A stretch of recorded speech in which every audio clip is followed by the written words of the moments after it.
Week 5 in the WWL, and it was the biggest game yet this year. The Bombers versus the Quackers. A rematch of last year's World Series final where Regis Pollard got the loss. He was feeling it early on, and he was making plays in the field as well as the Quackers held the Bombers to 0 runs in the first. In the second, it was Jordan Shelton with a triple that brought around 2 to get things going for the Quackers. Later in the inning, he and Darren McGuire would walk in runs, and Regis Pollard would single to bring around 2. And the Quackers ended up scoring 7 runs in the inning after Jake Kocher walks in another run. In the second, Pollard was still getting strikeouts, and the Bombers weren't able to manage a run. And in the bottom half, Jake Kocher gets a strikeout, then makes a nice play at first. It looked like they had him until Jordan Shelton gets a 2-run single up the middle, and the Quackers would score 3 runs after a little poke would bring around another. In the third, it was shutout innings for both pitchers,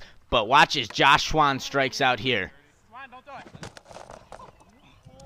He manages to hit the camera, taking another look. It's a direct shot, and the league will look into suspensions, but for now, duck if you see Swan strike out. Jordan Shelton would end off the inning with a strikeout, and into the fourth, Regis Pollard would take his no-hitter, and Jake Kocher was feeling it as well. Now into the fifth, Regis still a no-hitter, a ground ball. The Quackers make the play, but Chris Peterson's going to come in and argue Shelton wasn't even close to the bag. We take another look.